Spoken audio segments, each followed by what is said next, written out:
Hello, Year 6. Happy Tuesday.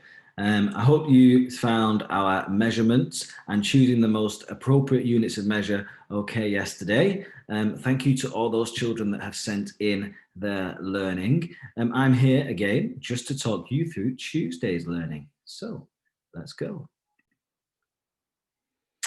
Okay, so we are going to start with our instructions. Again, you're watching the video already. You've got a PowerPoint and then you've got a White Rose video today, and you need to watch that to see the useful diagrams that they've got.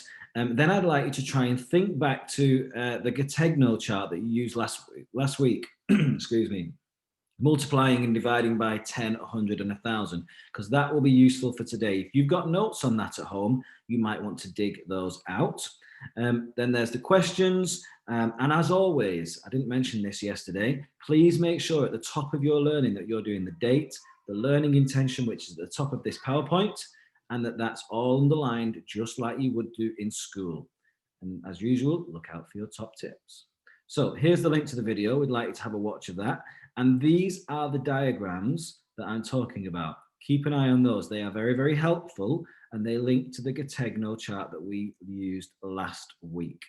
Okay, get your pen and paper ready. You might want to jot down some of the answers to the questions in the video, but remember, we don't use the White Rose worksheets. Okay, so once you've watched the video, I hope you enjoyed it. We've got here, okay, some sentences that we'd like you to fill in. Okay, there are how many grams in 1 kilogram? There are how many kilograms in 1 ton? Okay, have a think about those. Use the diagram to help you, and then use the facts that you know to complete the table. Okay, so there's the table. You can copy that into your book or onto your piece of paper, and then you can write those in. Okay, and then we've got this one, which is all about lengths. Okay, from millimeters to centimeters to meters to kilometers.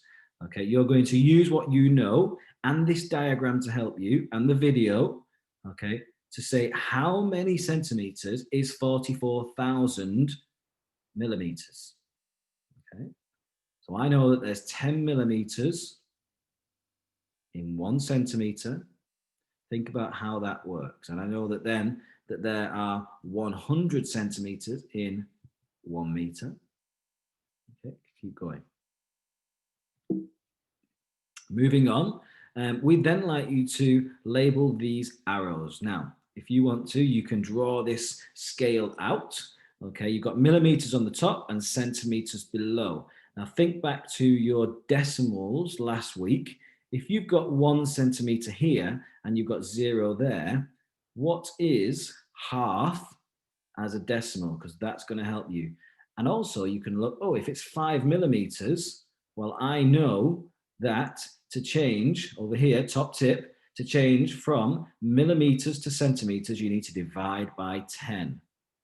Okay, so that's a little clue about that. Then you've got your greater than, your less than, or equals to statements, and we'd like you to compare the 2 sets of measurements. So 100 meters is definitely less than 1 kilometer. I know that if I was doing a running race, I'd like to run 100 meters rather than a kilometer. Trust me.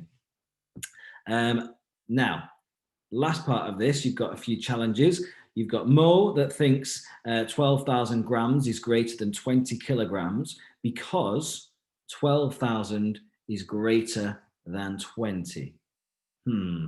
What's Mo done wrong? Then you'd like to put these capacities in order. Capacities, remember, is liquids.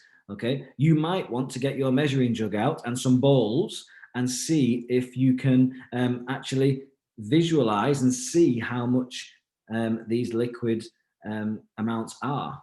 Okay, and then finally you've got this challenge question.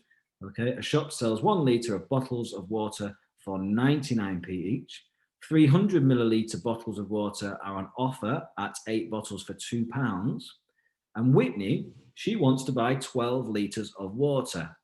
What is the cheapest way that she can do that? So that's your math for Tuesday. I hope you enjoy.